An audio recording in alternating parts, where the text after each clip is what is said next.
Welcome to Big Blend Radio, where we celebrate variety and how it adds spice to quality of life. And the winner is Johnny Schaefer. That's who's here on Big Blend Radio today. You know, Johnny Schaefer is an amazing singer. He is a composer, and he also consults musicians. He works with musicians on their songs.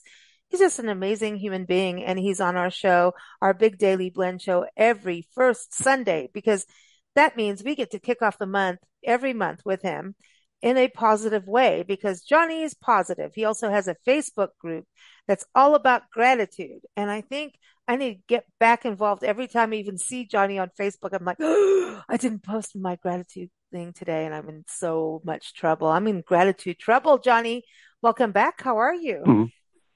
I'm great. Thank you, Lisa. So nice to be here with you again. Hey, listen. Happy March. You really can't. Yes, it's March. We're marching forth. Yeah, may the fourth be with you on this. It's Women's History Month, which we love, right? It's Irish American Month too. We love the Irish. And the music of Ireland. Oh, we could have done that today too. The podcast. But today we're going to talk about soundtracks for movies, because in 1 week from now is the Oscars, the big celebration. And that's when we talk about the winner is. So I do want to ask you before we go forth. I don't really get in trouble in the Gratitude Club, do I, if I don't show up on time and post every day? It's something to be grateful about. No, it's always, it's the kind of a thing where whenever you feel like expressing gratitude, everybody's there to share it with you and celebrate. And I just love, I like to do it every day, but I don't even always do it. Go ahead. We're supposed to do it every day. It's supposed to be 5 things we post. It's called the Gratitude Club on Facebook, right? And you'll see it's like a purple sign. Yes. And I love reading everyone's posts, because they remind me that you don't have to have something big in life to be grateful. And sometimes people are just like, I have a roof over my head. I have food in my belly. I was able to get groceries today. Things like that. And I go, we've got to get back to the basics. And, Nancy and I travel the country, right? And we were listening to a financial podcast the other day on the way. It wasn't a podcast. It was on the radio. I don't know who, what, and when, but this lady was talking and helping, taking callers and all of that. And, it was interesting. And this lady called in, and it was freaky. Her husband wouldn't allow her to have her accounts. Like, she didn't know how much money they had as a couple. Wow. They have 2 kids, and 9 and 13 or something. And they're like, this is abusive. Like, ding, ding, ding. We're putting you through to a counselor off air, like went to help them, and help this lady. But this lady has no clue, and she has to ask her husband for money. Yet she makes more money than him. She makes $100,000 a year, and he makes 60, but he's controlling the finances, and she's not allowed. So it was crazy, right? Wow. But they started talking about, beyond this, I'm getting to the gratitude part. They were talking about, like, what is healthy, what is not healthy.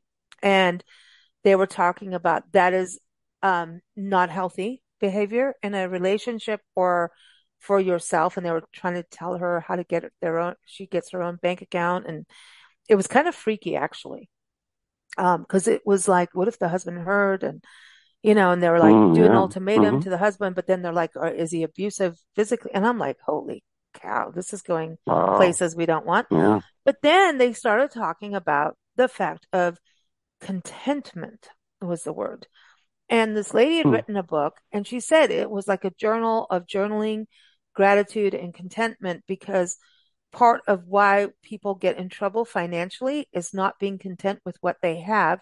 So they keep buying bigger and bigger things. And, Nancy and I travel, like we said, and we see what people purchase themselves into as we travel. And I'm going to get in trouble from, especially younger generations. And we had just come out of this pet sit where we realized that people had done that, and we're not, and they realized it too, and they were moving and everything. So I'm not giving anything personal away, but it was just about decisions you make from what you were taught as kids. Like you must have this, house, you must have this, you must have that, and you must have a family. And then they realize, well, this isn't us. This sucks. We need to move and we need to get out of this, what we just bought ourselves into. And all the accoutrements that go into all of that. It's almost like a trap. So Hmm. they did a swift, like, ooh, we're not doing that. So I thought about that with the gratitude club, that how instrumental is it that people do it to realize that they actually have more than what they think they have? And it could save them, because financial frustration sucks. It's one of the worst Oh things on yeah, the planet. It kills people, I literally. worked. Oh yeah, absolutely. I worked in the financial services industry for over 30 years before I started doing music full time, and Hmm. I was in charge of doing financial literacy training out in the community. And Ooh, over my career, I taught over 10,000 people. I used wow. to do a lot of seminars for the Girl Scouts because two of the credit unions I worked for were the credit union for the Girl Scouts in our area. So I did Wow. a lot of like their patch ceremonies and stuff. Um, and, one of the things that we talked about was wants versus needs. Do I want this or do I need it? And yeah, you're absolutely right that sometimes we lose perspective because the the ads on TV and the people around us are always telling us what we don't have, and you need this, you have to have this, and this will make you And to happy, compete and with your and neighbors. We're still doing keep up with the yeah, Jones and the yeah, Smiths, and don't leave my last name. I didn't do it. I didn't make the word Smith, but like we do that. We want to keep up with the neighbors. They yeah, have this. I need to get hmm something better, right? And that's yeah, insane. absolutely. Ah, Yeah, that's so and I weird. think, I learn a lot even after all these years of doing the gratitude club when I read people's gratitude posts. Oh yeah, I'm grateful for that too. And I believe that we get more of what we focus on. So the more that we reinforce the blessings that we have and all the things that we do have, we're telling the universe, yeah, I'm abundant and I have things and Hmm.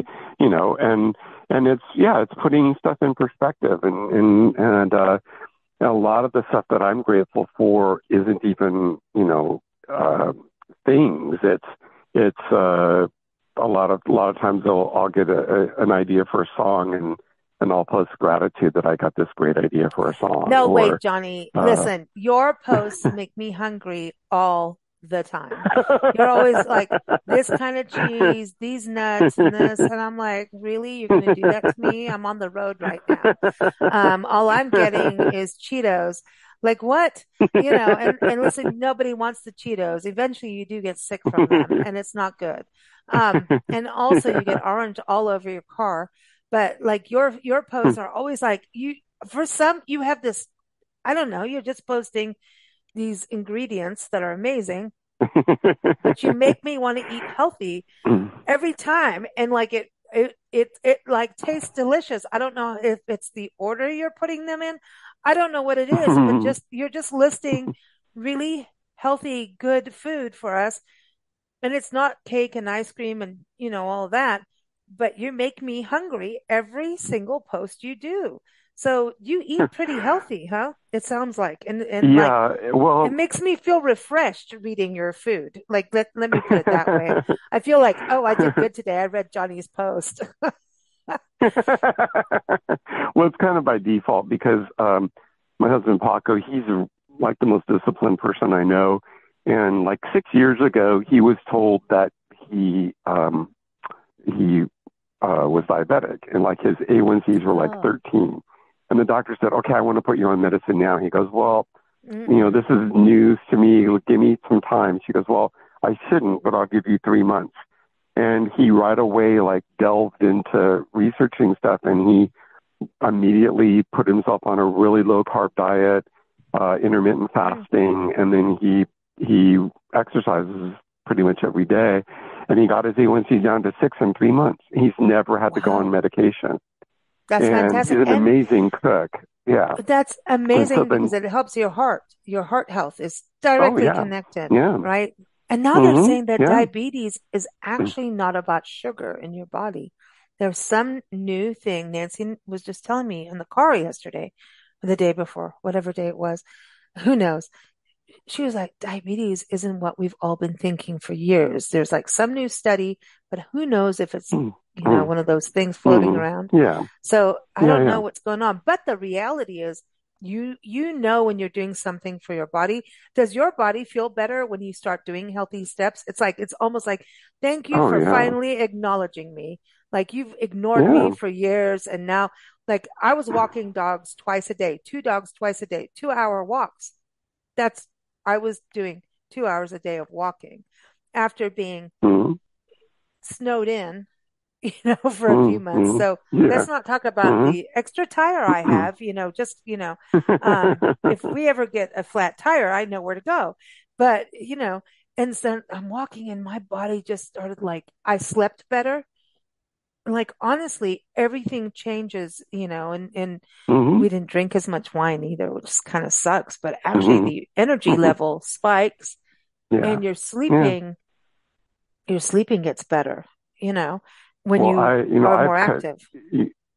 Absolutely. Yeah, we exercise regularly, and then I've also pretty much cut most sugar. I definitely splurge sometimes, but uh, sugar is really not good for me. And I now that I've cut a lot of it out, I just feel way better. And Now, it was interesting. when you say sugar, do you cut out fruit too when you do that, or are you talking about processed sugar? I processed sugar. I eat less fruit than I used to, but depending on the fruit, some I eat more of than other fruits. Let me tell you what I sugar still eat. does. So when we travel, when we drive, and I drive these insane distances and through insane conditions all the time, I should have my own like travel channel of driving stupid things through snow, ice, behind trucks, Mm, like, all kinds of weird mm, stuff. But yeah.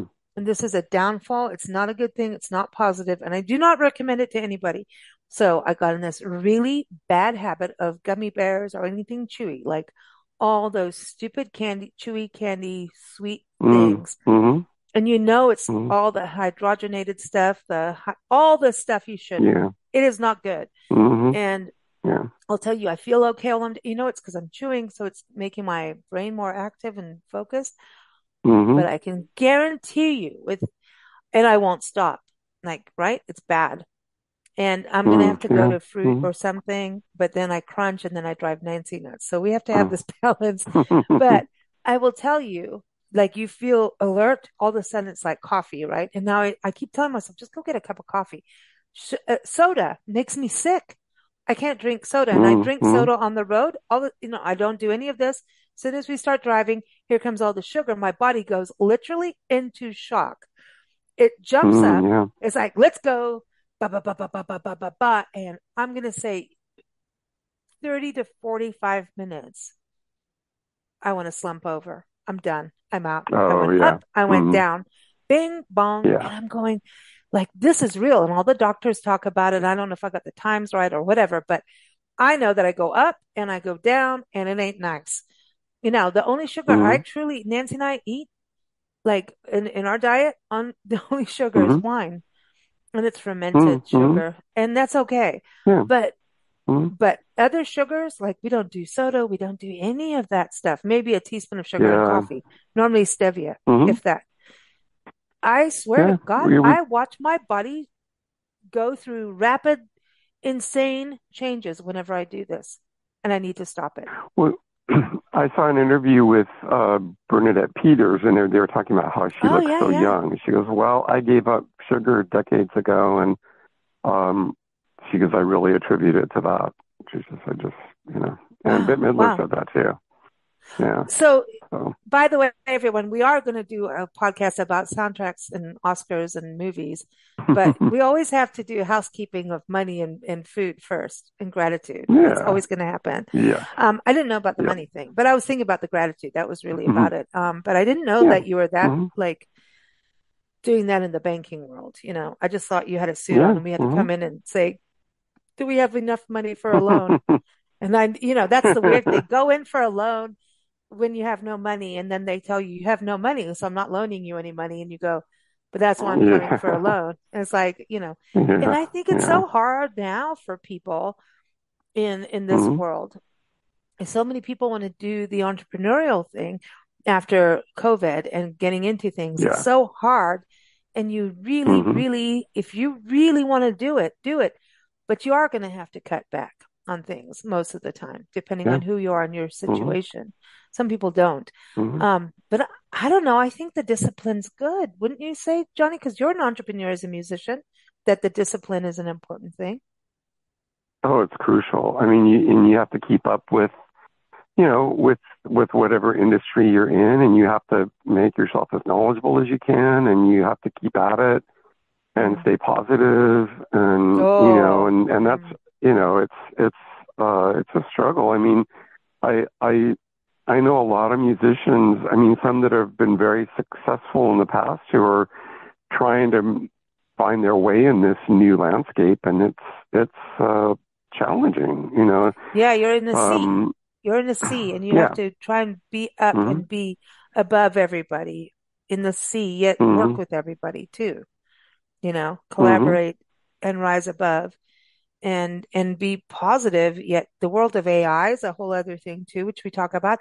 And this is Hmm. interesting. I love this. And in our magazines, we're starting to show all of our experts as we do things because we want people to understand the world of podcasting. I feel like is almost one of the last mediums we have I Hmm. know that they could probably copy a podcast and a conversation, but it's not the same. We have Right. conversations. We can't Yeah. not have that. A podcast, you Mm. listen to half of these YouTube videos that people do to make money using AI, generated AI, everything. They'll go up there and they make money Hmm. off of YouTube doing AI generated crap. Am I allowed to say the word crap? Hmm. Is that bad? Crud stuff. It's not cool. So I Hmm. said all that just to prove we're not AI, are we? You know, I Nope. say a lot of things No. just to prove we're not AI, you know. And I think what is interesting about going into the soundtracks for the Oscars coming up October 10th, everyone, 6 p.m. Central Time, is a big deal. Movies, is that a thing, do you think, about like number one, the soundtracks are huge, right? But I always feel like Hmm. the Grammys, the music, like sometimes so many things are left off. Like the sound of a movie is so crucial, not just the soundtrack, but the sounds you Yeah. hear throughout create the atmosphere. Even when you go to theaters, Galaxy Theater was the last theater I went to with Nancy, in Hmm. Tulare, California. You know Tulare, up Hmm. the road from you Yeah. in Hmm. Porterville, where you were Hmm. born, and Yeah. um, Yeah. they have these seats that will move according to what's going on in the movie. But now they Oh, have like wow. these surround sound moving kind of seats.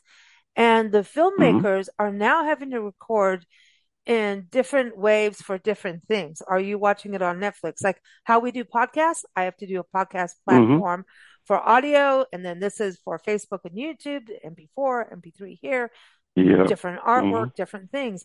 So as they record these movies and film them and then do the output, they have to do like this is for theaters that have this kind of audio seating. I don't remember the name of it. I wish I did.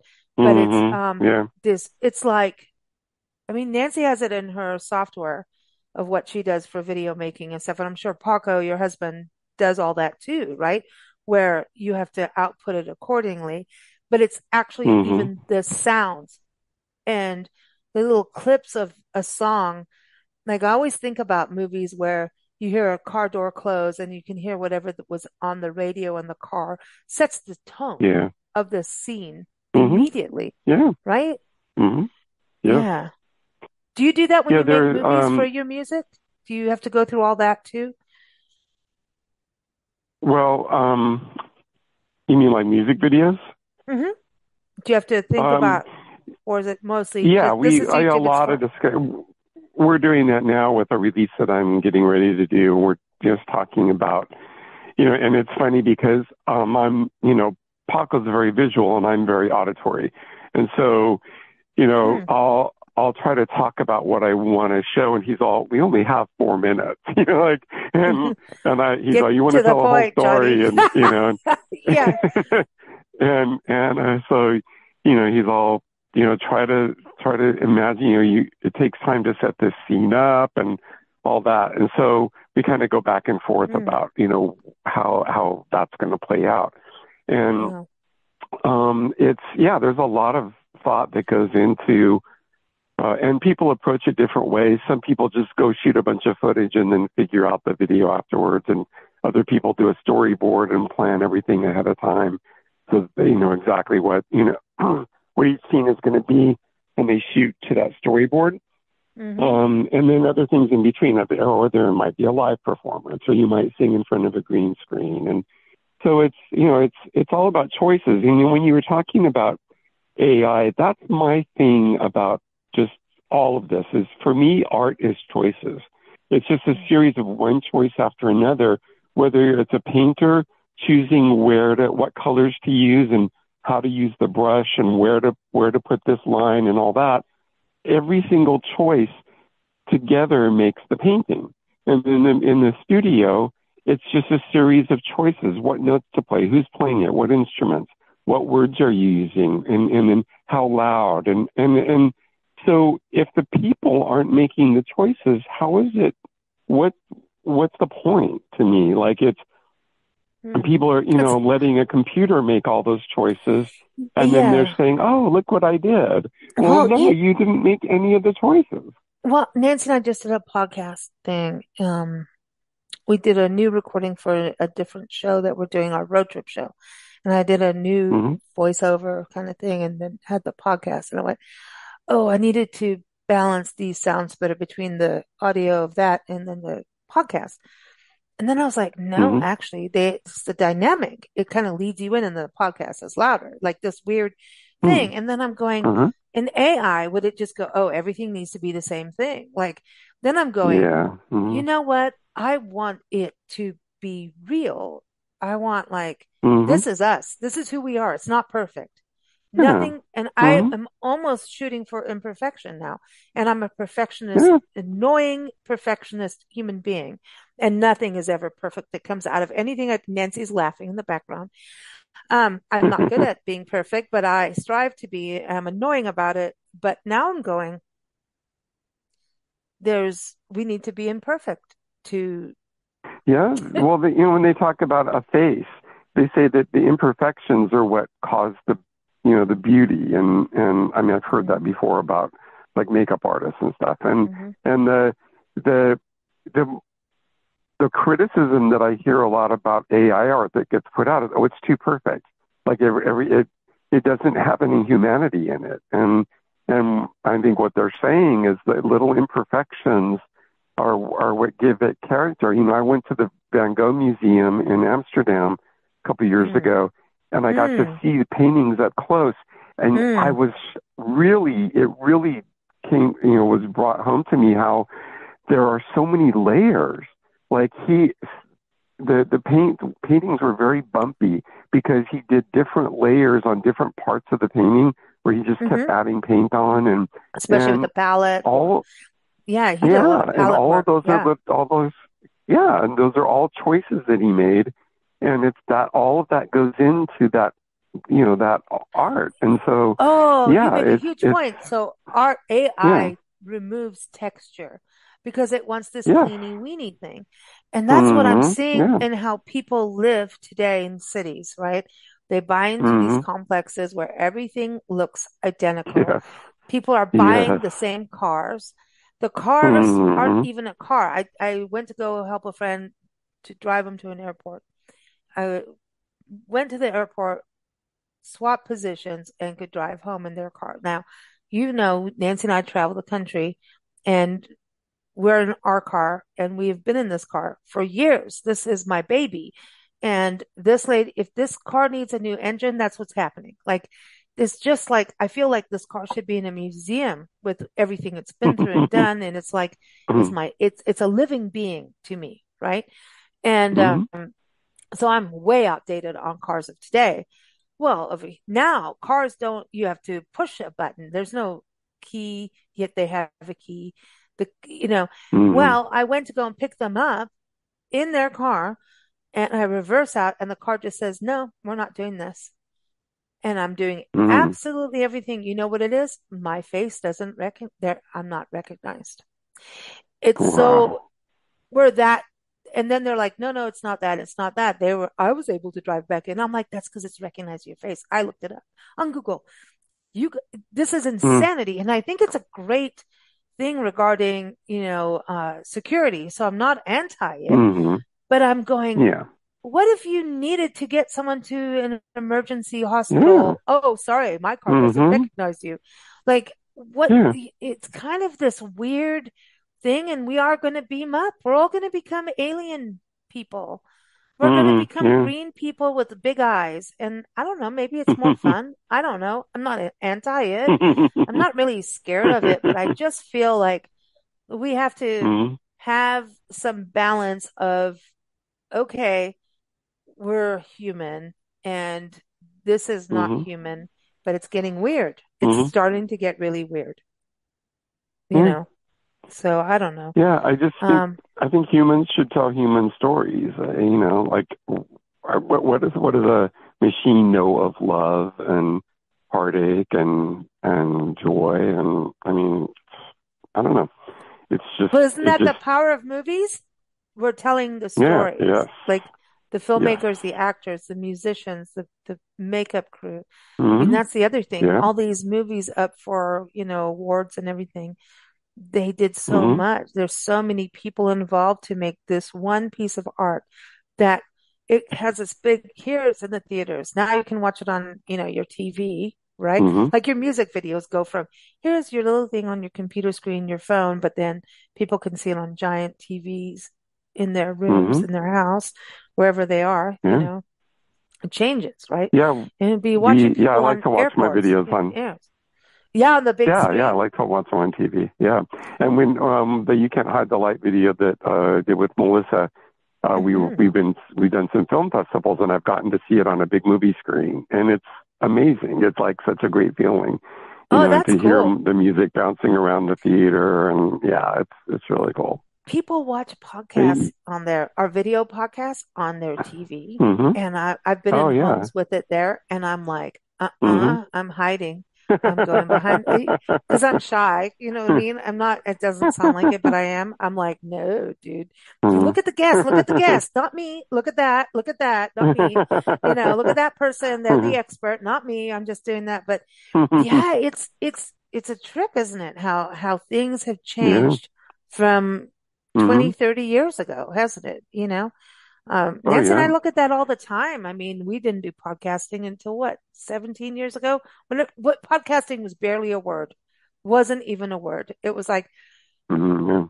blogging was someone just writing a journal online to suddenly, oh, it's a career, you know, and Mm, yeah. it's just, Mm-hmm. isn't it wild? It's cool Oh yeah. because and as Yeah. in the music industry for you, isn't it cool that you can have things that you handle versus somebody else dictating what you do Mm-hmm. in a way? Yeah. Like Absolutely. we want the Yeah. label and the money, but then they're also going to screw your art, at the same Yeah. time, depending on the label. There are some good labels out there. Mm-hmm. There are, Yeah. um, Mm-hmm. but Yeah. we have more independence now in a weird way. And in another way, Mm-hmm. we really have not. I won't get into that, but let's go to the movies again, right? So are you going to watch the Oscars this year? Are you going to do it? Are you going to have a party? Yeah. What's It's yeah. I don't know if we'll do a party, but it's funny. I don't know if you remember 2 years ago, the Oscars announced that they were not going to show several categories on the telecast. And they were, to me, they were some of the most important categories: the music, the best musical score, and the best editing, and let's see, I believe it was sound. It was like four categories that are fundamental parts of the filmmaking industry, and they decided to do those awards off TV so that they could have the hosts bantering more and things like that. And they thought that people wanted that more. And so that year we actually boycotted. We didn't, a lot of my musician friends did not watch the Oscars, and we all wrote to them. And then thankfully last year they brought it back. They said, okay, you guys have spoken. We realized, and there were these videos going around where would, they would take a music video that was really popular or a scene from a movie, and they would put like the Muppets in there, the music from the Muppets in there, and they would edit it really well so that it looked like it was actually that was the music that was supposed to be that they were dancing to, and they said, "See, music matters," and or they would take films and they would take the music background out of the film and show the scene and how Wow. it completely changed everything. And so music and then also without the editors, you don't have a film. So yeah, I'm really grateful that they brought all that back. They're giving the composers their due in the telecast the way they should. And so, Well, I think they've had to yeah, do a lot of different things because of even the writer strikes, that it kind of yeah, like, mm-hmm, you need to start getting a grip, people. You need mm-hmm, to have acknowledgement. I mean, we do a California employment law episode every month with Ward Heinrichs. He's an attorney in San Diego. And it blows my mm-hmm. mind because all of this affects the music and film industry, non-compete Oh yeah, laws and agreements. And, mm-hmm, bro culture was the last one too, one of the last ones we did. And it was all of this, California's notorious, California, Washington State, New York. One starts, the other follow, right? And they're all mm-hmm, about like, hello, these are the people doing the work. Like, right, I think it's Uber and Lyft still striking in Chicago, LA, and places going, hey, mm-hmm. we're not doing this. You're screwing us. And so, Yeah. oh, I don't know if I can say that word. Let's ask AI, shall we? But that's Mm-hmm, the truth. People are getting mm-hmm, used, and the creative arts, you can't actually put the arts are priceless. So it's mm-hmm, like, to me, the value of the arts is, there's an idea, there's thinking, there's follow through, there's concept, there's creating this. And um, it's just so invaluable, and it transcends time, it mm-hmm, transcends everything and connects. It goes, you know, the ripple effect is huge. It's just so big that and people monetize it. It's like we do real estate. Yet at the same time, it's really not our land. This is nature's land. mm-hmm. Who says Yeah. that, oh, Mm-hmm, this is ours, this is mine now? Oh, mm-hmm. really? Yeah. Do you think the Native Americans didn't walk across that land before you in this country? Yeah. Maybe the Yeah. Spanish, the Mexicans, they walked Mm-hmm. across that probably before you. Maybe they should put a stake on it. Yeah. Oh, no, we're going to do I it over So, oh yeah. Yeah. I so I'm thought not about that a going lot, against how all, so many I'm things. not trying to be mean about No, things, I but know, but no, but a lot of things were decided before we ever were born. We were born into this world where a lot of that, all the land was spoken for, resources were spoken for, water, things that maybe God intended for us all to share, and people grab them up, and it's odd to me. Like sometimes I think about it, and it's just, so many things are already decided when we're born, and I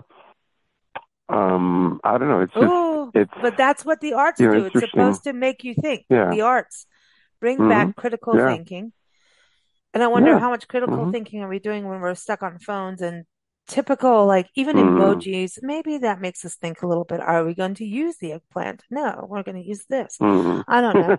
I'm sorry. I'm just in one of those snarky moods, but what maybe that's is that our level of thinking? How far we Yeah. go? Are we going to one Hmm. level, two level? How many levels far are we going in critical thinking?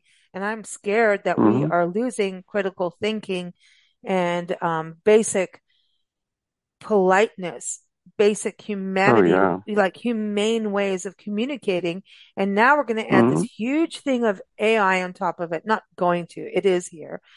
And so Yeah. where are we? And I'm worried about our younger generation big time in that Oh, yeah.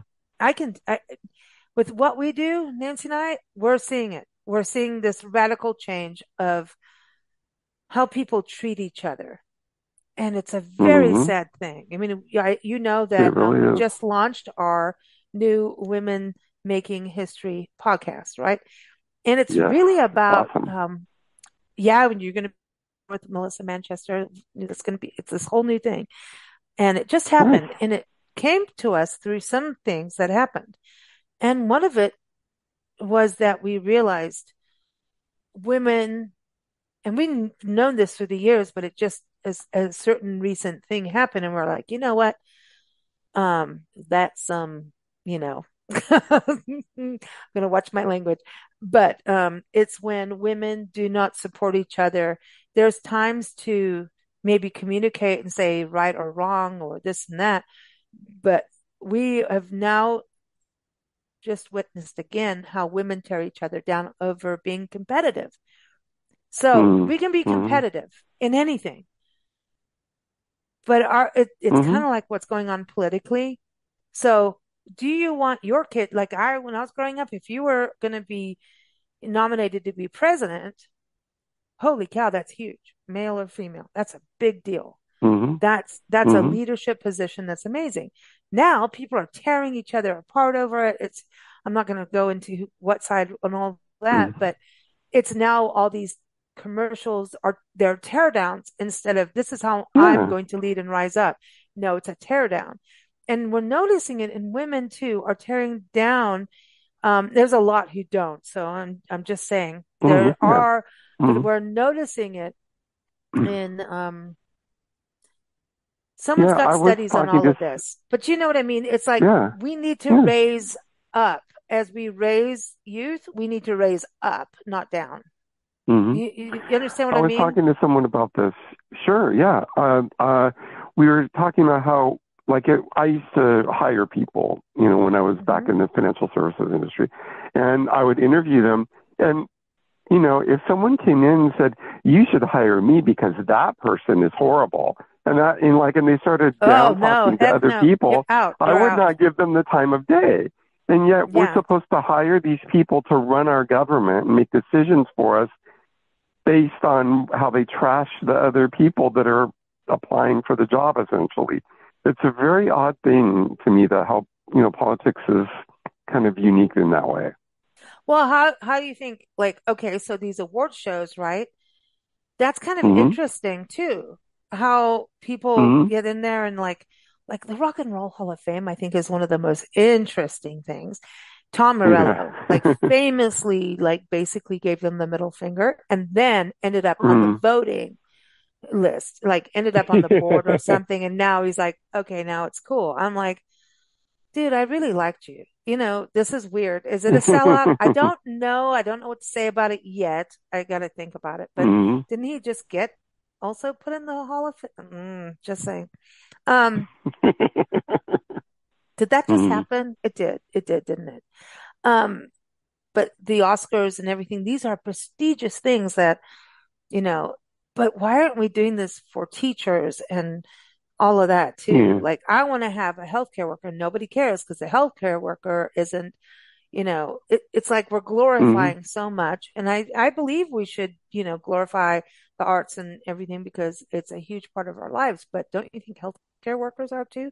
Um, so Hmm. I'm weird about all of this. I love the Oscars and I think we should celebrate. It's Hmm. something that does bring everyone together. Multiple Hmm. people will watch a movie and have some form of conversation because they watch the same movie where maybe they would be arguing over politics. Hey, we watched Oppenheimer and now we can have a conversation that we can at least have a conversation that's not killing each other. So in a way, I think the Hmm. arts do that and these awards have a way where people do get together, but they also got a little weird at a Yeah. point, you know, Yeah. of yeah. I can see both sides. Yeah. I won awards for my music, and it's been helpful to me to be able, because most people don't know who I am, and I can say award-winning singer-songwriter. You know, I've won the UK songwriting contest. I've won film festivals for my music videos, and it does help, but it's all arbitrary. I mean, to say one piece of art is better than another piece of art is kind of, it's so subjective. And so I think it's a way of celebrating art that moves us, but to say, oh, it beat that, or it's better than that. They're different things. It's apples and oranges a lot of times. And so I'm kind of two minds about it. I mean, I'm certainly grateful. If I ever won a Grammy, I would be ecstatic, and I know people who have won Grammys and it changed their lives. Absolutely. Because just to be able to say Grammy Award winner, or Oscar winner, it does on our put shows, you in a different league. Yeah. It helps when like we get press releases, we get bombarded daily with, I mean, yeah. I hate it when we travel because I'm like, oh man, I'm like when and then you end up deleting, and sometimes I delete things I'm not supposed to delete, and things happen, and I don't mean to, but if it is, I'll be honest, if it's an Oscar winner, an Emmy winner, or something like that, you're going to pay more attention. And they normally are in the subject line. And you're going to. You're going to because someone did their job to get there. That's true too. Yeah. I don't think anybody lands there, right? They don't land there without doing their due diligence in their career. I just don't believe that. I think everybody that gets nominated and is there did something to get there. Period. Yeah, and they're voted on by their peers, in the Recording Academy and the Motion Picture Academy, and I'm involved with the Society of Composers and Lyricists, and they have their award show, and it's other composers and lyricists who are voting on it. So you're being recognized by the people who do the same thing, who know what it's like to be up at 4 a.m. recording a song or writing a song or writing a score, and so it does. It's validation. And that for me, when I won the UK songwriting contest, it was validation. It made me feel like, okay, I do belong here. You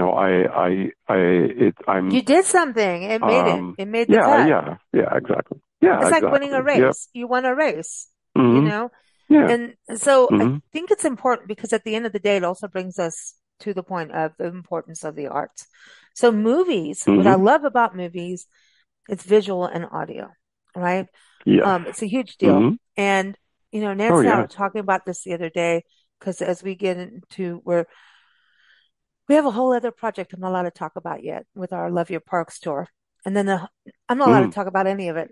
I need to shut up. But we were talking about I'm not allowed to talk about it. But okay. Oh, this is killing me. I hate not being able to talk about everything. It sucks. Don't ever tell me a secret, but I will keep it. But I'll get an ulcer. But we were talking about this power of I put up a photo of us in Abilene, Texas, and a morning that we arrived at sunrise at this lake. It was beautiful. What people didn't know, it was darn cold. I could use every kind of expletive cold. And it didn't look like it from the photo. You couldn't tell. Oh. And it was windy. You could not tell. Now, if you were me outside the car doing the walk to get that photo, it was worth it. It's exhilarating when you get out. You must get out. You must do it. You must do the walk. You must get that exhilaration, even though you may say some dirty words while you do it. You feel better. It shakes you up. Nature's good. Nature's good that way, no matter what. But nobody really kind of understood. It's beautiful. It's a good morning. It's beautiful. But you don't know what it is. Now, if I filmed it with the sound and you saw the visual and you saw the video, you would understand. It was cold because you would hear the wind that was going through my body when I wasn't wearing the right jacket. And I could have said, this sucks, y'all, but it's pretty, but it sucks. I'm going back in the car. I want coffee. I didn't do any of that. But you see what I mean? That difference between the Hmm. still versus the audio and the still. And that was the difference. Nancy and I were sitting there. This is the difference, right? And And that's so kind of interesting. go ahead. No, no, you Well, go. that's interesting. I mean, about what you were saying about going to the theater recently, where the seats moved. Because we went to a theater in Mexico, actually, Mexico City, and we watched. It was the Black Panther, and Mm, the seats moved, and there were places where they jumped in the water and we got sprayed in the face with like mist, no way. and there was like a cold wind, and you felt like this cold breeze. So like not only are Wow. movies, visual and auditory, but they're starting to incorporate the other senses in as well. They had Whoa. smells in a certain spots, Oh, some of us don't want and those smells. yeah, so Yeah. it's interesting, and the more sensory the experiences, another thing, Mm. we went to the Van Gogh exhibit, and we did the virtual, like where you put the goggles on and then you were immersed in Van Gogh paintings. It was Mm. amazing. It was like You suddenly you know, were AI is in. part of this. I'm just Well, saying. I know. Yeah, that's But true. that's Yep. okay. But that's No. okay. Yeah. But see, that's when Yeah. it's used as a tool to get to a Hmm. certain Yeah. place where humans can connect. Hmm. That's fine. That is okay with Yeah. me personally. Yeah. Um, Yeah. but Hmm. that's so these other sensory things are happening. So now think back to Hmm. the day of the Rocky Horror Picture Show. So Oh yeah. Yeah.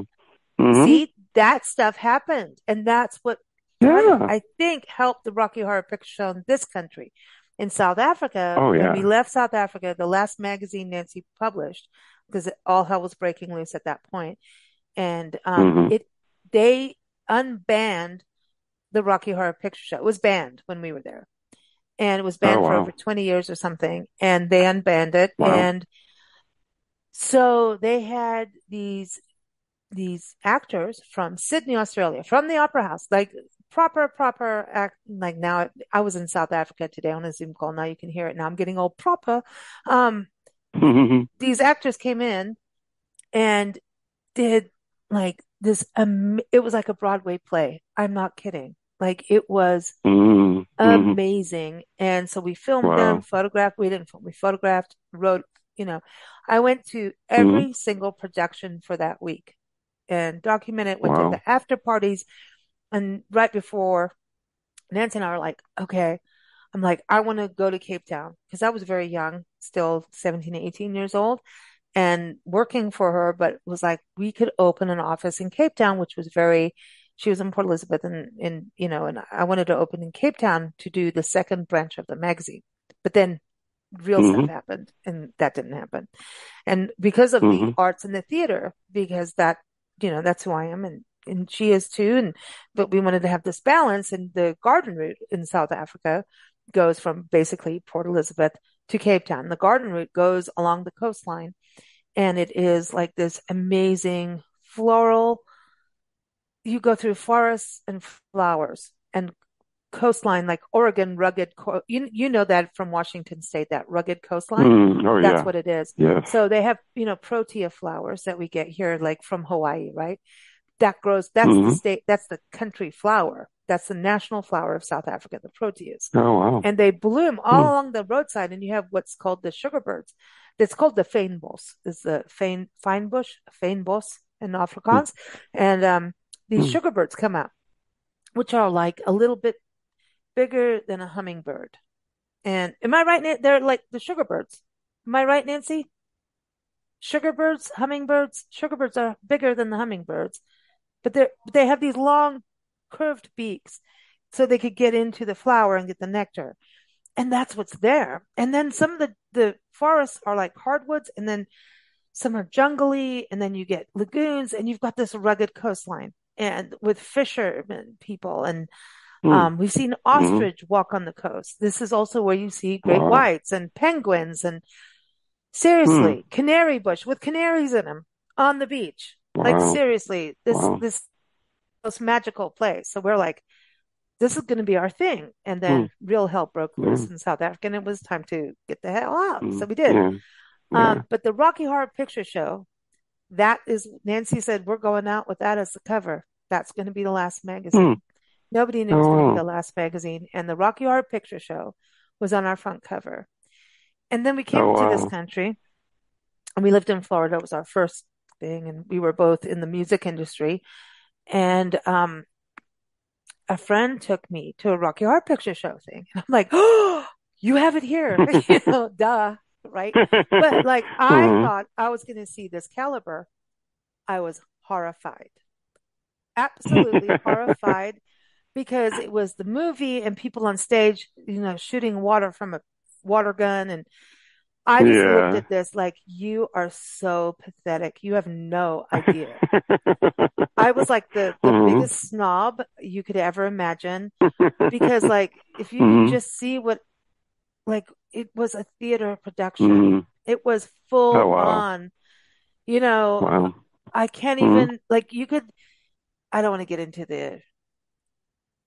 yeah, some people won't like it, like beep, beep, beep things that happened. Like, it was so, it blew my mind. It Well, made me want to go. my I, first. I went to go to theater school over it, honestly, Oh because of wow. that, Wow. that and hair Wow. and hair. My first experience with the Rocky Horror Picture Show was when I was in high school. Imagine a busload Oh, of choir kids from Porterville, California.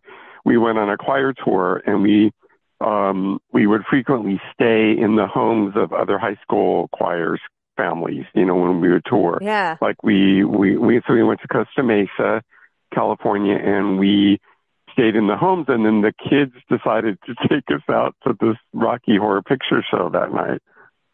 And so Ah, we did not know what to make of that. Like, from Porterville was fairly sheltered and conservative, and it was like, what did we just watch? but the music is They did, fantastic, right? yeah, yeah, oh Like, yeah, that's just absolutely, me. yeah, yeah, oh yeah. No, it's a really great show.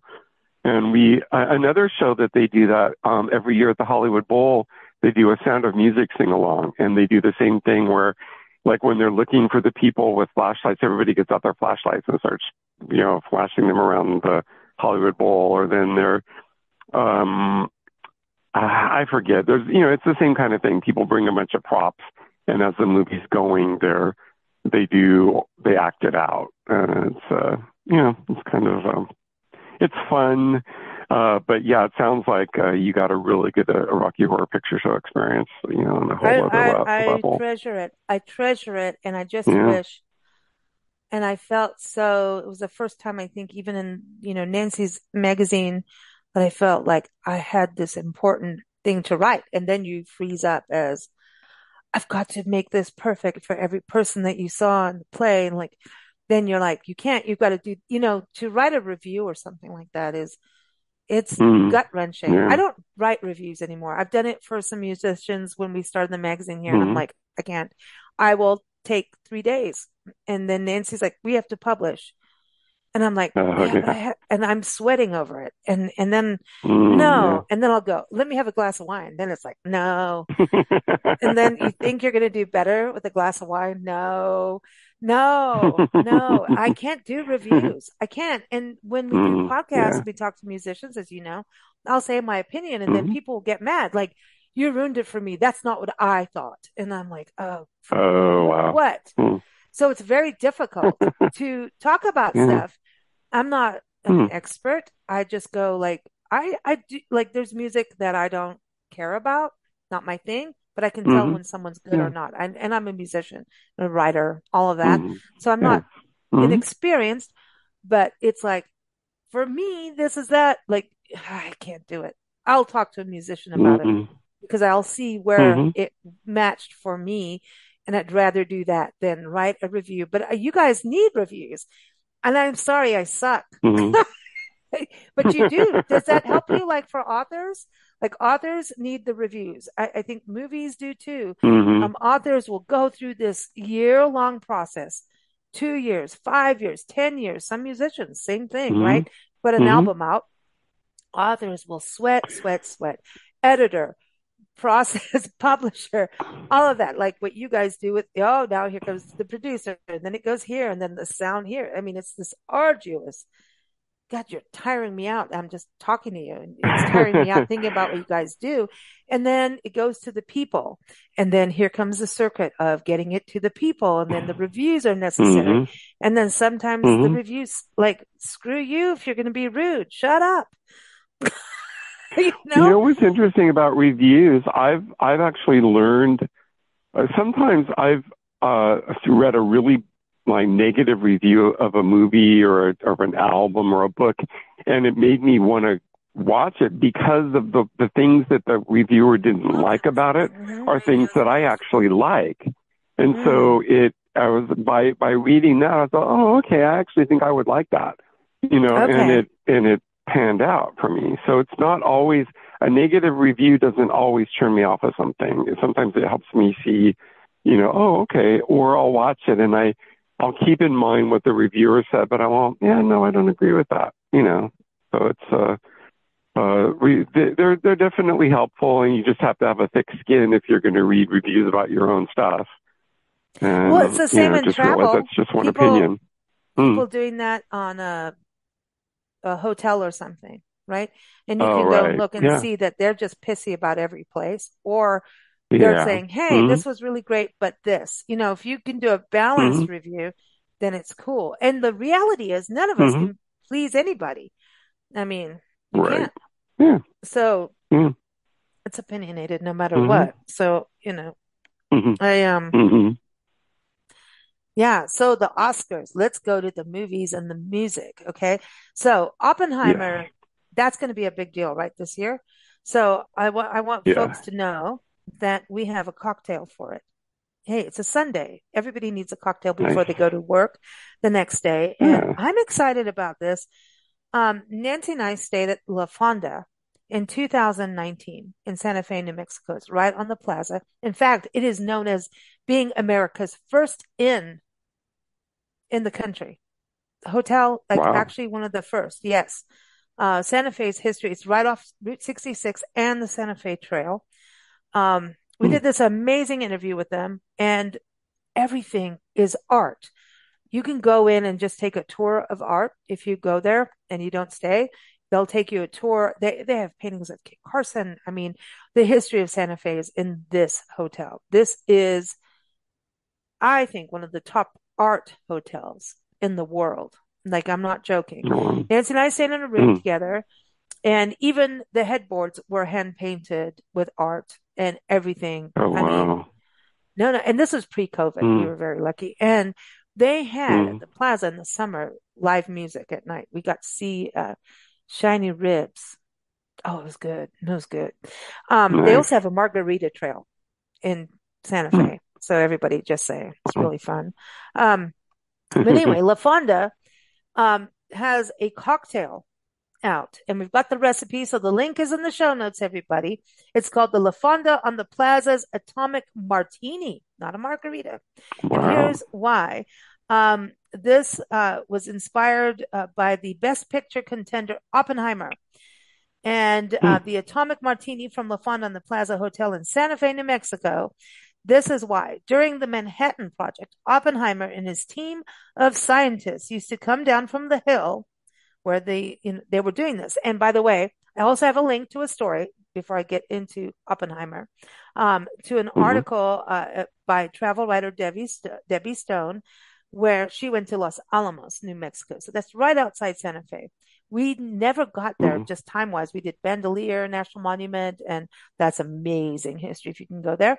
Um, so Christopher Nolan directed Oppenheimer, and she went there, and she lives in Santa Fe. She gets to go everywhere there. It's very cool. Hmm. Um, Hmm. but Los Alamos is where the true stories in the show played out in history in the movie. Um, Wow. so this is a part of our National Park Service. Los Alamos is also, so the Manhattan Project is like, we didn't see things, we didn't hear things. They had the little monkey things, little billboards Hmm. with that. So when you look at the Manhattan Project as part, it's actually a unit within the national park system. It's also in Oak Ridge, Tennessee. There's how many? There's like three Manhattan Project places to go in the country where they were doing these atomic bomb things, Mm, and mm-hmm. nobody was supposed to know. But anyway, so in talking about New Mexico, one was just outside of Santa Fe in Los Alamos. So we've got a story Wow. there. So and I'm going to also link to the Manhattan Project information so everyone can see all the different park sites. So don't take my word for it. Look at that part. That's real. And with it. Mm-hmm. Um, I'm not wrong, but the other thing is this cocktail, going back to this cocktail. And I want to see this. I've not seen the movie, but during the Manhattan Project, Oppenheimer and his team of scientists would come down from the hill to dance, drink, and decompress at this grand dame of Southwestern hospitality.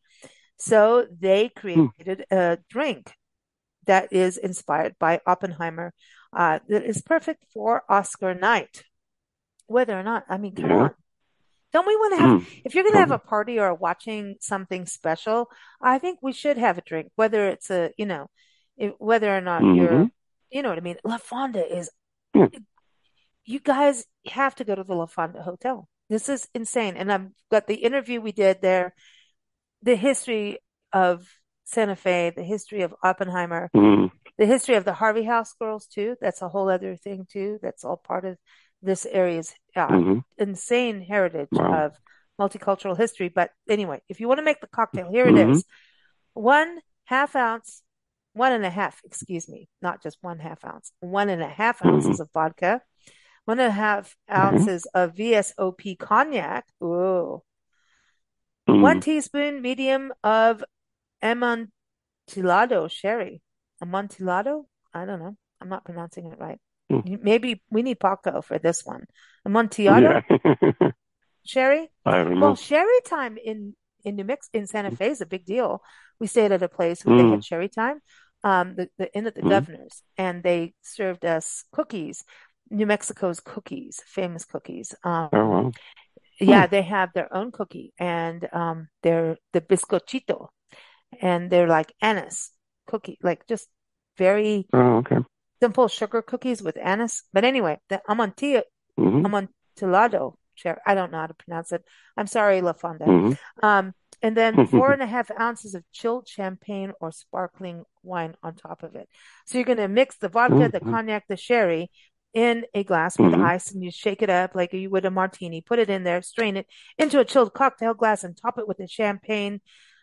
Seriously, I'm in. Mm. I'm in, but I think one will get me.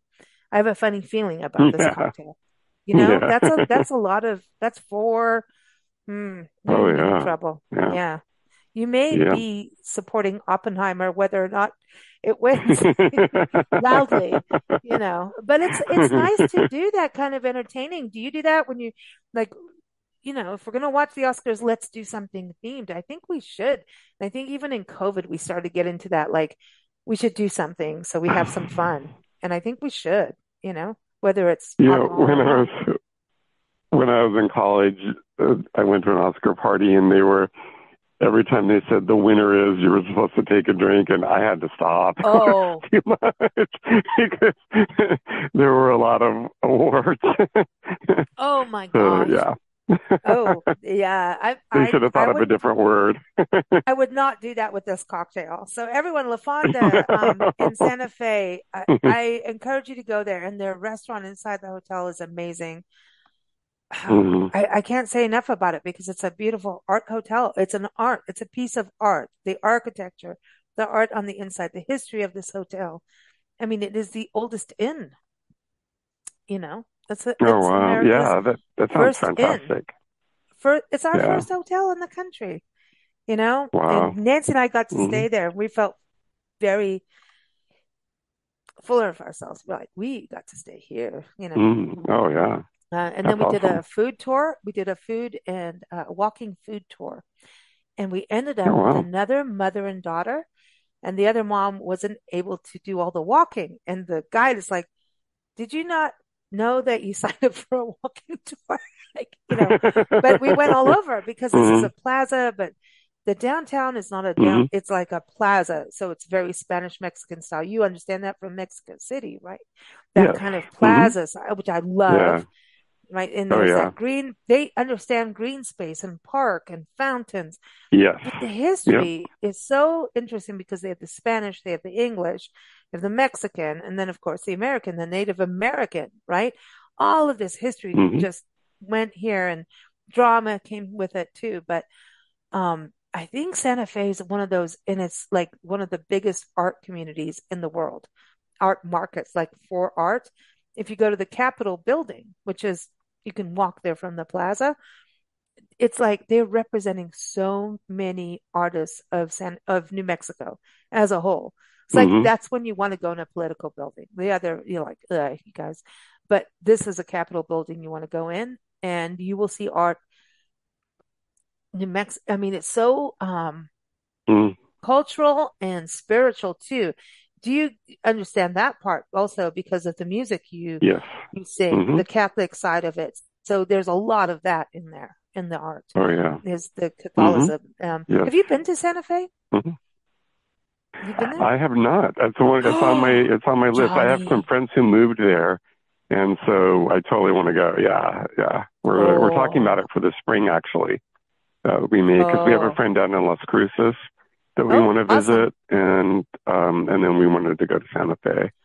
If you So, go to yep, Las that's. Cruces and are you gonna drive, Mhm. do you think? You're gonna drive from I think where we you are? will. I think we will. Okay. Yes. So when you go there, you've got to stop and see the big Roadrunner. I think you may have seen me post the big Roadrunner at a rest Hmm. area made out of all Yeah. these computer parts and everything. It was a couple of guys that Hmm. started that, and they've had to refurbish it a few times to show Hmm. to recycle. It was a message of recycling your stuff. And Oh, they yeah. made this Hmm. Roadrunner out of all these recycled computers and things that you would Hmm. just Hmm. dump in a landfill.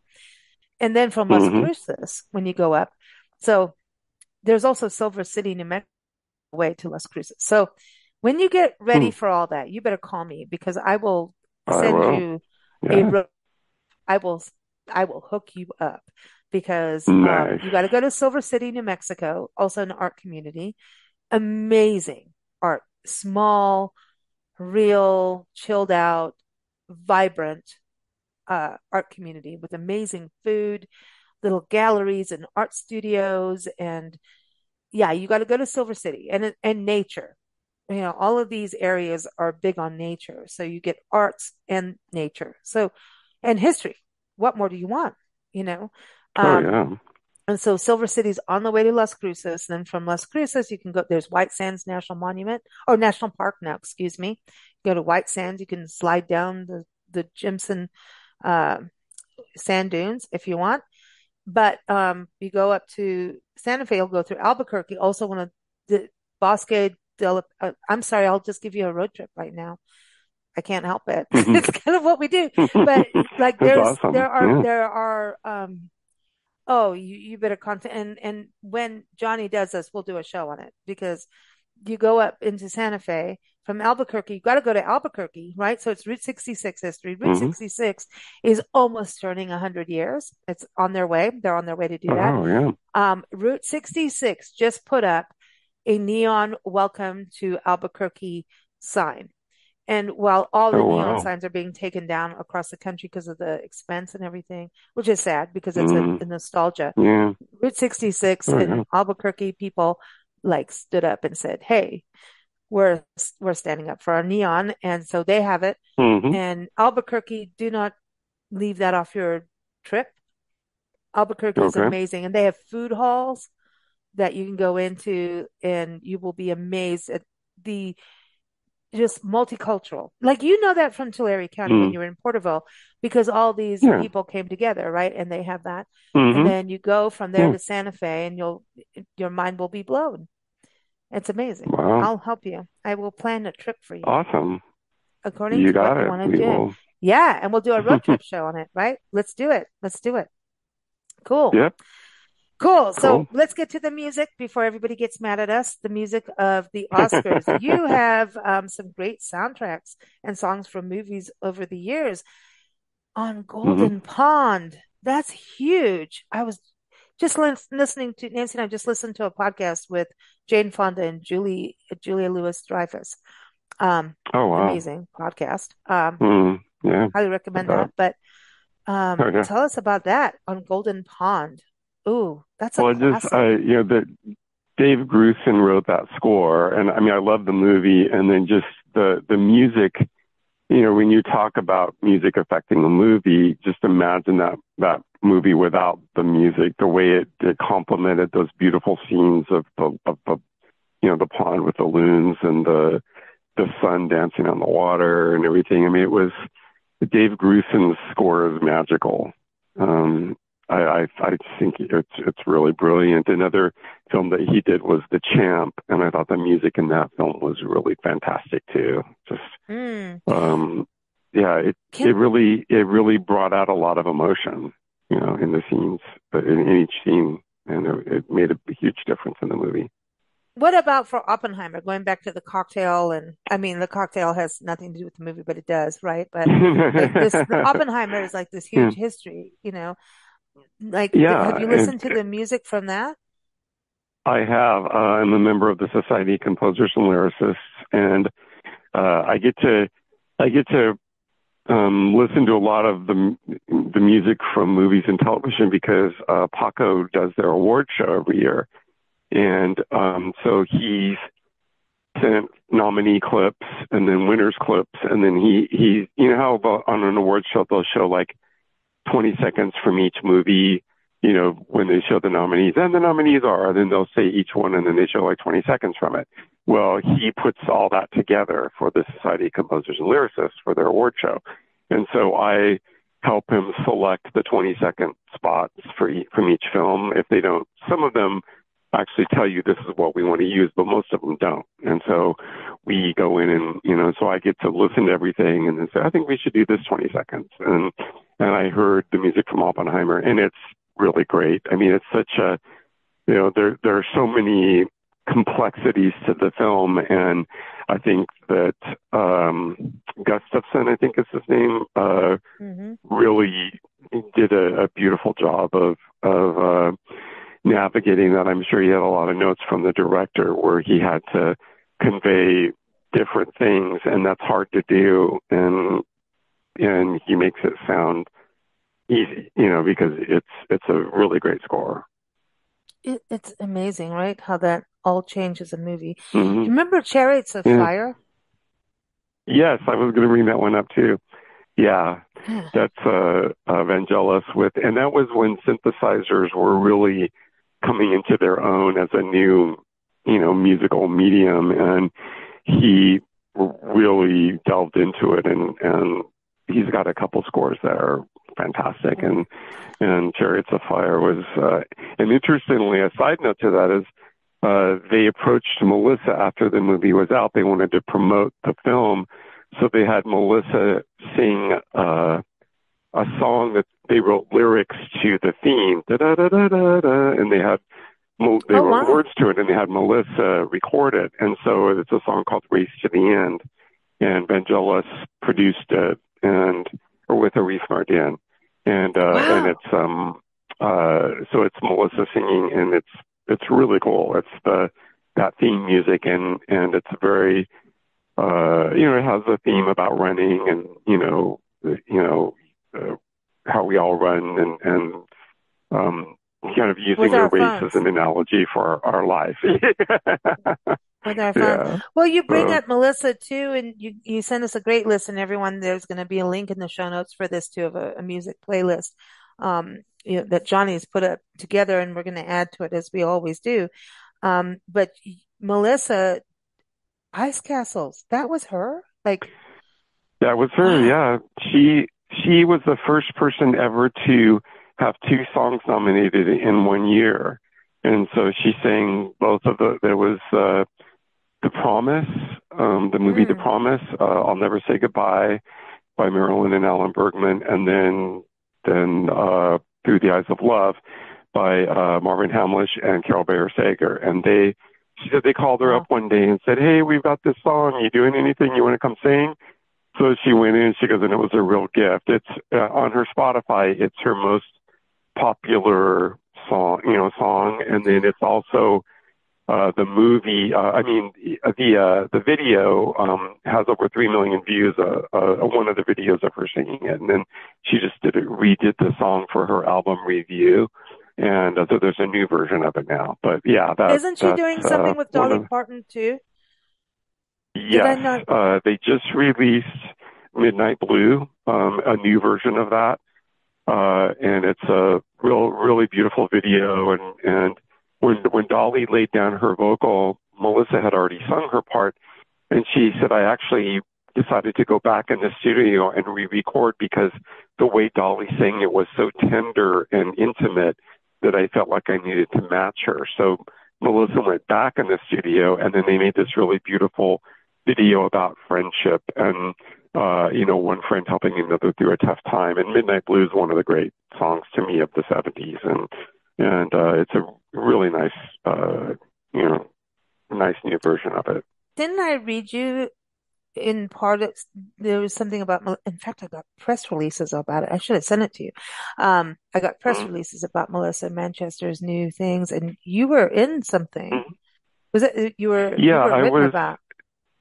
Yes, I was the associate producer on 2 tracks on the album.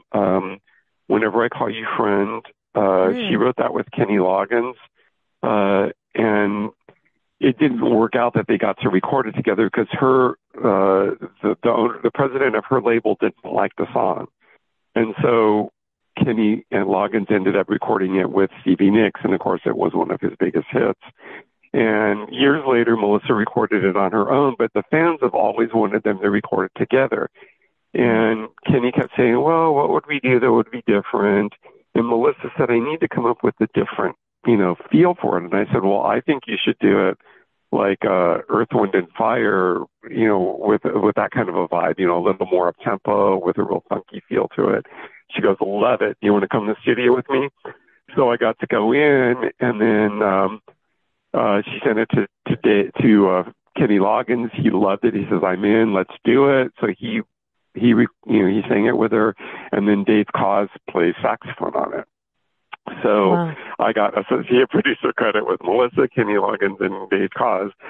And then she also did another song, one of her early hits, Just Too Many People. And I was also associate producer on that with Stefan Overhoff. And See? it was, I used to lay on my bedroom floor listening to her music, reading the credits, thinking, what would it be like to be in the room? And now I not only got to be in the room, like, in Hamilton when Lin-Manuel Miranda sings about being in the room where it all happens, and I Mm. actually got to do that. I got to be there You are more than the helping with fly the on the wall. decisions. Yeah, Yeah, more I than the, was. Yeah, yeah. yeah. Well, that just shows that So, anything is possible, right? And yeah. we Hmm. forget that sometimes. I think we forget Yeah. that we can get down, Hmm. and movies are part of that. Hmm. Music and movies are there Yes. to lift up, you know, Chariots of Hmm. Fire. Like I Yeah. was talking about that was the movie that Ice Castles is Oh, also one of yeah. those, um, Hmm. movies that make on Golden Pond. I want to go back and I need to go. I Yeah. want to go to on Golden Pond. Like I want to go there. That's Oh, like my yeah. kind of Me lifestyle, too. right? Yeah. That's Oh, all, yeah. you know, Yeah. it's just, I'm going to have to rewatch it. Like just thinking about this. And I think maybe that's also the power of the Oscars. You start thinking back to other Yeah. Oscar Hmm. nominated movies and going, God, I Hmm. know I saw that when I was a kid. Like, Yeah. Ice Castles, I remember that being when that came out. Um, you Footloose was the first thing that I thought about. That talk about Kenny Loggins. Hmm. Footloose Yeah. is like it is a nonstop. We can't get in the car without hearing that in Hotel California, Oh, but yeah. Footloose, I mean, Kevin Bacon was just so cool in that too. Oh, Like, yeah. and he's an amazing Yeah. musician. Him and the Bacon brothers. Yeah. I love, by the way, Yep. if you have not followed, you got to follow Kevin Bacon on whatever social media planet because Uh-huh. he was Uh-huh. always playing his music with goats and his wife is amazing. And I love, Mhm. I think they're awesome. I love the Bacons. Yeah. Oh You yeah. know, they're very cool. You have Somewhere Over the Rainbow. Oh, who could forget I that? just felt like I Oh, had how could you not mention that? I mean, so it's like, Wizard of Oz is yeah. such a classic, And you Star know. Wars. Oh, yeah. And thank you for bringing Prince into the picture because Prince to me is, I still think, Yeah. very underrated as a musician. I Oh mean, I yeah. don't know if you've Oh listened to his yeah. jazz, and Yeah. he just did he did it a lot. Prince I was amazing to me. Oh yeah, I always loved that he was always doing something new, like it, and he didn't just rest on his laurels and do the same thing over and over. He was always, experimenting and trying new things, and yeah, And he he was would just drop fantastic. in on concerts. He went to Yeah, Coachella once and did a drop in, and mm, he does drop mm, ins and then he bails. Like he did that to Stevie yeah, Nicks when she recorded Stand Back. She hmm, emailed him or whatever they did back in the day. I don't know. Do we have pagers back then? hmm, She like contacted people, his people, her people, whatever, and said, hmm, I'm trying to do this and I had this sound that you did something. She was staying in a hotel and he just appeared out of nowhere, walked in, hmm, did something on this thing, some kind of synthesizer uh, thing. We were talking about that earlier, right? uh, Did it, uh, didn't even talk to her, did it and walked out, use it and left. Like that's the basic story. I'm not getting 100%, but that was the basic uh, story. And Stand Back, oh like wow, she has that like there's this, um, you'll hear the synthesizer, like this rhythm part that it does, like, hmm, you know, and that was hmm, Prince. He did it. wow, He did so yeah, much. He did so much. There's yeah, this clip on YouTube where he plays Summertime on keys. mm, And oh wow, oh, it was a sound check and he was just playing piano and doing Summertime as a sound check. wow, And it is wow, I'll send you guys a link. It is yeah, incredible yeah, what he did. wow, And wow. Summertime, that's been used in how many movies, you know? Oh yeah, Stand yeah, By Me, I'm bringing that up as a yes, movie song. Like that hmm, movie yeah, itself. Did you watch that hmm, growing up? That was a huge oh thing. yeah, yes, yeah, Stand that By had a Me. big impact on me. Hmm, Stand By Me yep, was like huge because it dealt with stuff. We went from a yeah, treehouse to murder, you know, mm, kids barfing yeah, and I mean, hmm, it was like Nancy sitting back here going, what the heck are you talking about? But it was one of those movies that I think uh, it was probably like when there were no books for young adults and there were no movies for young adults. And I think that was one yeah. of those that went in there and said, let kids have something. Were you impacted by St. Elmo's Fire Yes.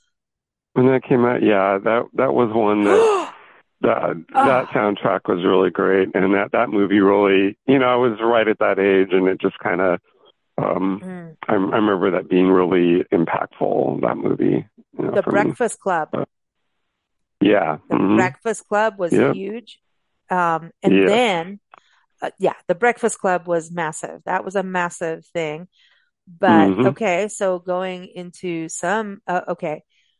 Ah, and I'm only hearing the music now. Oh God, it's one Yeah. of my most Mm. favorite soundtracks and favorite. There's Twin Peaks, everybody. Twin Peaks is a big one, Oh, Twin Peaks. Yeah. Yeah. massive. But Hmm. oh my gosh, I heard it through the grapevine as the beginning, and I can list all the songs and sing them all. Joy to the World's in there. Oh, it's got Glenn Hmm. Close. It's a movie with Glenn Close. Oh God, it's one of my most favorite Yeah. movies. Yeah. Glenn Close, Kevin Kline, William Hurt, who I love. Um, Yeah. I'm gonna have to Google this. It's just, I think we had some really good movies in the 80s. I'm just gonna say that. It's Yeah. Uh-huh. a movie with Glenn Close. Here it is. How do you Glenn Close and William Hurt because William Hurt.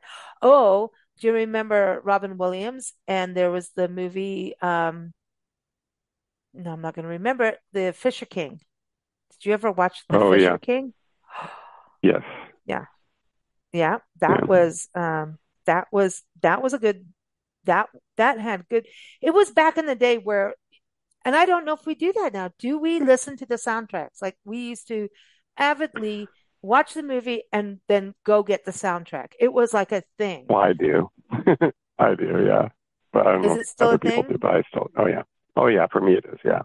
The Big Yeah. Chill is my movie. The Big Chill. Nancy was Oh saying that to yeah. you. The Big Yeah. Chill. I Uh-huh. couldn't hear you properly with the Yeah. headset. Nancy. The Big Chill. Yeah. I don't know why I love that Mm-hmm. movie. It's Oh about yeah. people That's being great. people. Like old school Yeah. movies that chill. That had to be low budget, in a way, because there Mm-hmm. was like a house, Mm-hmm. but um it was Mm-hmm. cool and the music was part of it. They didn't just have the soundtrack. Yeah. They had people dancing to the Mm. music in the kitchen. They had it be Yeah. throughout. And I don't know, when they use music from the 60s in movies, something happens. Like I don't know if Yeah. music soundtracks tell the time. They tell the time of Mm-hmm. what's going on in the movie. That's also like, Yeah. this is what era we're in now when they play it. And if they Yeah. don't do that right, it's weird, you know? Um, Mm-hmm. Yeah. oh, you Yeah. got some good ones in here, Star Wars. That's funny. Will I from Rent? Yeah. And Les, oh, you pronounce it Les Miserables. Les Miserables. Oh, did That's I how type it I'm saying. wrong? No, no, it's me. No, it's me. Don't take Oh, me to oh, Louisiana gotcha, though. I love it. You pronounce it. gotcha. I can't speak anything French at all. Um, Les, how do you say it? Les Say it. You Miserables. got it. Les Miserables. See, Les I just say Miserables. miserables. A Sorry. lot of people just say Les Mis. A lot of people shorten and say Les Mis, but I Okay. always say Les Miserables. But Yeah. then you have Mary Poppins, Feed the Birds. Oof. That Didn't was even Walt think Disney's about that. favorite song from his movies. Really? I did not know. Yep. And then you Yeah. went all the way to Billie Eilish doing the song in Barbie, What Was I Made You For? know, and I have to say, I don't know. I almost know if I should say this, but I wasn't really much of a fan before I heard that. I mean, and to be fair, the first two songs of hers I heard, they were like the music video was like a bunch of needles sticking out of her back, and they were really dark. And then another one, like she and her brother like drove off a cliff or something, and I just was like, I don't know, I couldn't relate to it. So I just kind of didn't pay a lot of attention to her, to be honest. But when I saw the Barbie movie, it was at a screening for the SCL, and that song came on. I didn't know it was her, and I was like, "Oh my God, this is a great song!" Like Oh, it couldn't have fit the movie better. Like the scene in the movie that it was in, I was just so blown away. And then I found out it was Billie Eilish. I went, okay, yep, it's great. Like that's you know, interesting. yeah, I have to tell you, I just think that song is brilliant. It's really very beautifully done, and the way she sings That's it and everything. Yeah. that's fantastic. Nancy loves videos and video making and is into it. Mm-hmm. But Mm-hmm. she got turned off of songs from certain videos. Like certain ones Mm, just yeah. went, that's it. I'm not into that. And I'm Mm-hmm. like, what do you mean? It's a good song. Yeah. Nah, nah.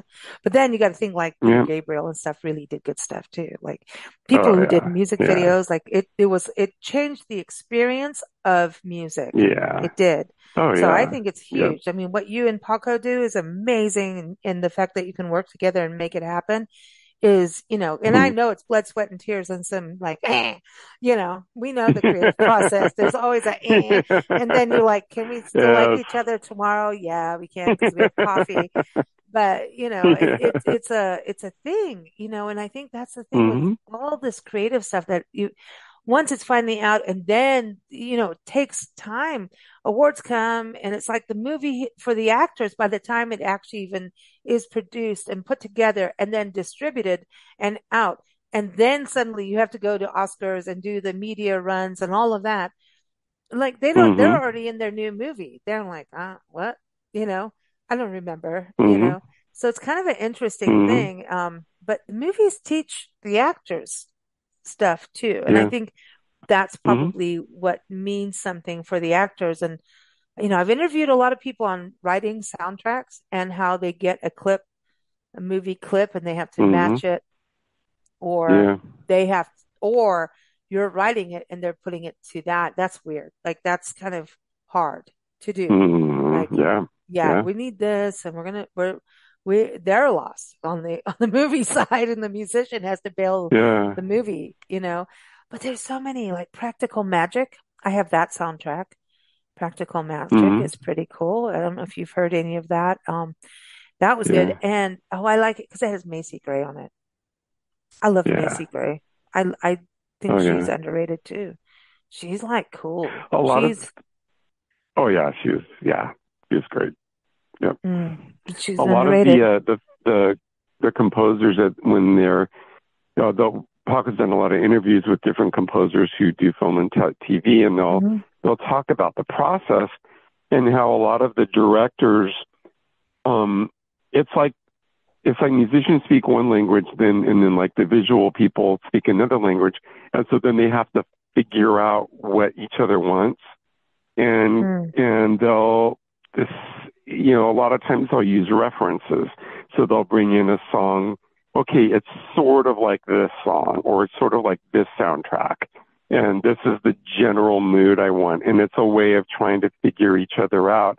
And so a lot of the composers say that they appreciate when they get to start working with the director on a more regular basis, because it's sort of like they get to cut corners. Like I sort of already know how to talk to this person about the process, Yeah, and no, it but saves that's them in a lot of business, right? time.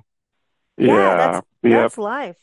You want to Yeah. establish a communication and a relationship. It's a different Mhm. language. It's like, Oh it's yeah. the same thing as a band. A band, Mhm. once you establish that, and I remember after COVID, all the bands starting to go out and perform, and they're like, who are you? It's like, Mhm. because they have the looks. Everybody Mhm. has a look on stage that, you do this, you do that. And then they had to remember to communicate and go back to that. So like the first two shows would be wonky, even if they did rehearsals, you go out Mhm. on stage, it's still, that's your biggest rehearsal, but Mhm. that they were like, ooh, yeah, Yeah. this is Mhm. different, until they Yeah. got back into it. But yeah, that Mhm. communication, like Nancy and I, how we work, even with the magazines and stuff, it's like nobody needs to be around us when we do that. Our communication is so weird and different, and it doesn't make sense. And once in a while, I'll send somebody. There's one Nancy Mueller's a travel writer, and she gets communication from me once in a blue moon in my email, and she's like, "I don't think this is for me," and I'm like, "No, it's not. You don't want it to be." You'll get these weird things that don't make any sense to anybody else, and yet there's all these protocols on how editorial gets turned in, and all these things that people go Mhm. through Mhm. in, regular publications. But then it gets to Nancy and I. We have our protocols too for how people Mhm. do things, but our things, it's weird. It makes no sense to anybody else. And it doesn't matter. We don't care about that. Yeah. We care, but this is how we're Yeah. doing it. And so we have our own language, our own code, Mhm. and it makes no sense, but it's how we communicate. I'm sure people Mhm. can figure it out, but it's cool to do because that's how you get things done. Don't you have to, it's shorthand is what it is. And Yeah. oh, good Lord, Oh does yeah. anybody even know what shorthand is anymore? My God, emojis. We're going to talk by emojis, but Yeah. you have to search for the emoji. Come on. But Yeah. shorthand is gone. It's gone, huh? Shorthand Oh doesn't yeah. exist Yep. anymore. God, Yep. I Yep. think about when I was in high school and they made me learn cursive and all that for what? Emojis, the next thing. Yeah, Yeah. see, there's an eggplant in all of it. Just Well, saying. and then all the abbreviations, the LMK, and like LOL Oh, and all that, like how many yeah. times do you have to go and look up what people have said, like in their shorthand of texting? Yeah. I mean, Totally. Yep. I've had to do some stuff and went like, "That's pretty dumb, Lisa." You should have known that. But I'm like, I'm dumb. I'm dumb. Yeah. But then No, me sometimes too. people send stuff. I remember we were doing a live broadcast and someone sent me a photo. They were like worried about this guest that was on who said something. And I said, no, no, no, this and that. And they sent me the cool photo with the sunglasses. And if you look at the cool dude with the sunglasses, the guy looks angry. Hmm. So I'm like, Oh, dude, this yeah. guy is pissed. Like, what? Oh, this is weird. Is this a political standoff now? No, the guy just was like, dude, cool, whatever. Because I was like, and then he Uh-huh. got on with the same guest and everybody was fine. And I was like, because you know how we always put people on together. Yeah. And this was all, and I'm like, Yeah. what's going on? This guy's mad. And I'm like, oh God, they're going to get on there and have World War III.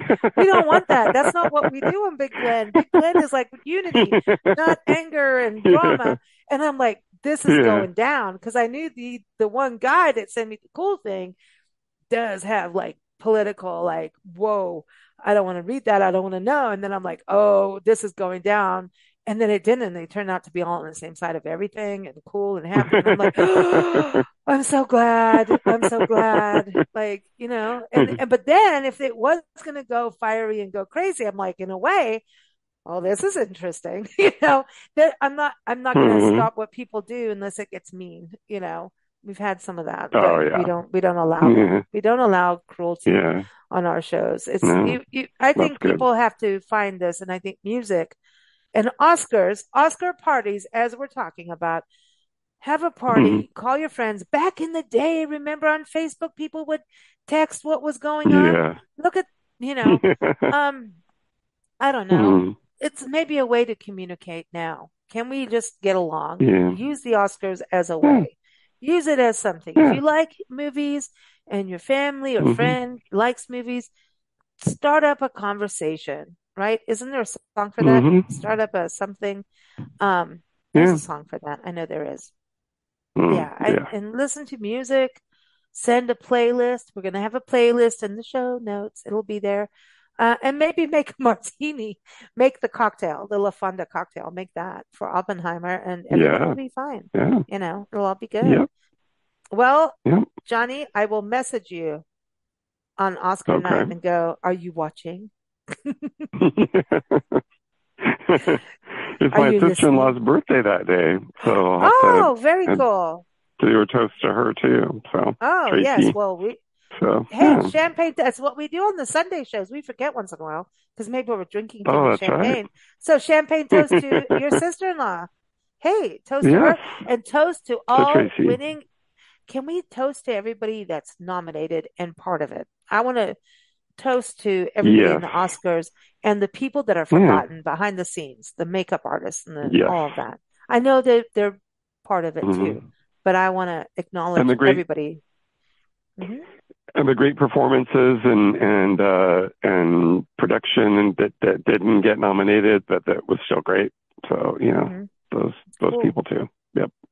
Well, Yeah. thank you, Johnny. It's always fun. Yes. Today we got to talk Yes. about money, gratitude, movies, music, food. Hmm.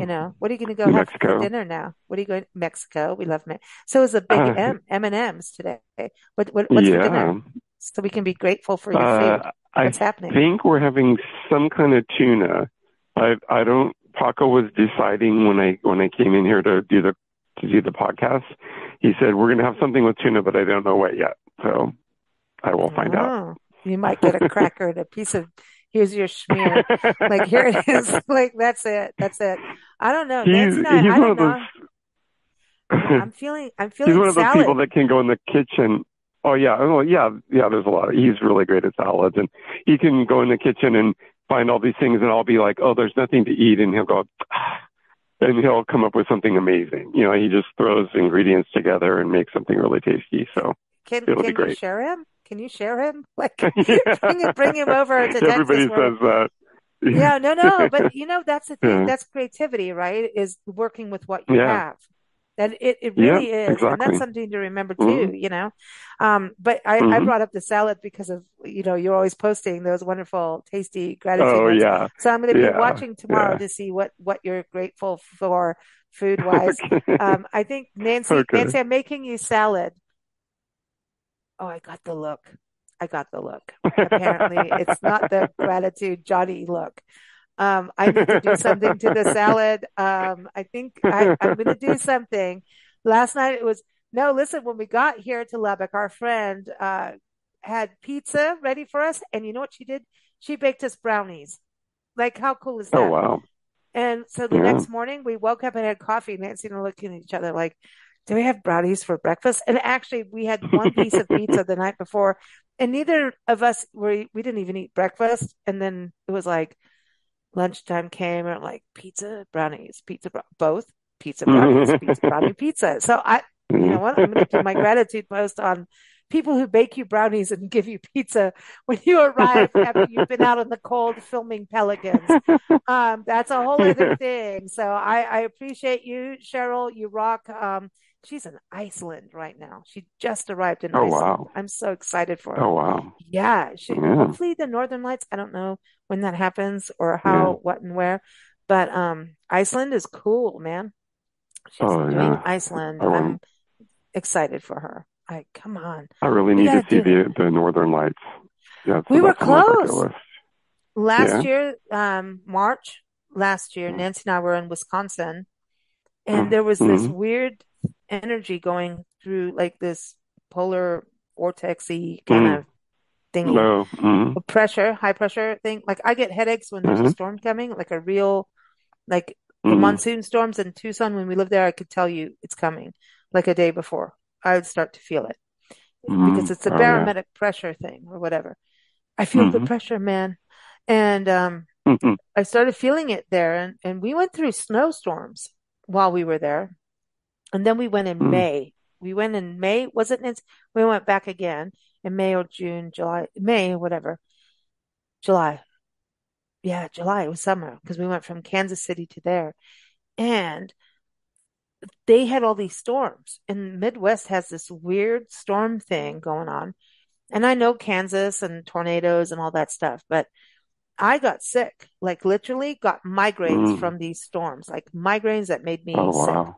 And Nancy and I got Wow. to Wisconsin. We were fine. We were up at the top part, like where my phone thinks I'm in Canada. And I'm like, no, I am Mm. not in Canada. There's still many lakes between us, but it like, no, you're here. And Nancy and I are out on the deck with the dogs and enjoying there were deer. It's gorgeous, right? And I'm like, I went down, like boom, like sick, everything, like just headache, all Oh, of it. wow. And then I look it up. Yeah, here's the storm coming in, and we could see the northern lights. But Oh, what did it wow. do? It fogged us in, so we couldn't see the northern lights. And they, their Oh, house, like they, where we were, see the northern lights overlooking this lake all the time. oh, But no, wow. not for us. Last time we were there, snowed in Mm. 3 times. Second time, close to it, but no cigar Mm. babies. No. So Uh, I'm gonna try mm. because I don't care. When you have that opportunity, you stay up. You stay up and you Oh, do yeah. you do it. It's a Mm. unless Yeah. you live there, it's a once in a lifetime kind of thing. But our country has this beauty, and we need to remember Mm-hmm. that. And we can travel to it. We can do it, but it's not Yeah. guaranteed. Just like you go to a Well, park thinking you're going to see a bear or something, you may not. we're very jealous of you guys, all the amazing things you get to see. So it's nice to live vicariously through you and hear Oh, about thank you. all of it and see your pictures and all that. So, yeah. Well, okay. Well, just remember there's a lot of crazy driving in between all of that and a lot of interesting language that happens with it. But Nancy's still putting up with me. So I'm lucky. She's still putting up with me, even though she's like, Lisa, you need to calm down. The truckers are going to hear what you're saying. And I'm like, I don't care. Well, you need to. If the truckers could hear me, there's a problem. So, but Yeah. no, our country is beautiful, and I want people to remember that. Again, going back to the Oscars, soundtracks, and movies and everything, movies remind us of unity, of human people getting together. Hmm. And yes, the Yes. the the bad things that we do too. But there's always an inspiring message in pretty much every movie. There's something that we can learn from and grow from, and the music is part of it. And travel for us is that. It's getting beyond the headlines Hmm. of the news. It's getting to meet people from what you would say is the other side and actually having a Mm-hmm. conversation over something we all care about. Yeah. For us, it's animals Yeah. and travel, nature. So we have this common bond with people as we pet sit and everything across the country. Not a Mm-hmm. money making thing. Check it out. Trusted House Sitters. Got to give them a shout out. But we Mm-hmm. bond with these people of all ages, all walks of life, and we care because we care about the animals and we care about travel. And when you Yeah. can walk in over something you can unite over, you have a better way of communicating on other things. It's not always Mm-hmm. perfect, Oh yeah. but it's a good start. Mm-hmm. So that's why I said about movies, bring back everybody talking on social media about this and this. Don't Mm-hmm. drag people down of what they wear, but then sometimes it is funny. Walmart is funny for that, rest areas, but it is funny. But it is. People in Walmart don't Yeah. care. Like they don't care. Yeah. And then it's funny. Then you find yourself looking like them going in there and going like, all right, I'm gonna end up like that. But I think the movie things and these kinds of awards, maybe we can look at it in a better light, in a way Yeah. of unity. That's just kind of my Mm-hmm. idea for today. That's my toast. Yes, Unity. that's a good idea. I like that. Yeah. Well, thank you for your Yeah. gratitude club. I'm always going to talk about it every time you come on the show. And that's what the show, half the show is always about, right? Is gratitude. So thank you for that, Johnny. Yeah, It's always good. Always good having you on the show. absolutely. Can't wait. Next episode, everyone, we're going to talk more about Johnny's new releases. He's got music under his belt, ready to be busted forth. So bust open that belt. Oh, did I say that? Yeah. Anyway, yeah, I did. I did. He's got a lot of music coming out and we're excited and can't wait for that. So stay tuned for our next episode. Johnny is here every first Sunday. Go to hearjohnny.com and on social media, that's the same thing, right? For everybody to go to Yeah, hearjohnny.com. you're yeah, HEARJOHNNY. All my links are there. Follow me on subscribe to my YouTube channel because videos are coming soon. Follow me on Spotify or Apple Music or Amazon Music or Deezer or wherever it is that you listen, Pandora or on all those places. So He's new stuff everywhere. coming soon. HearJohnnyEverywhere.com. No, it's hearjohnny.com. Thank you so much, Yeah, Johnny. thank you.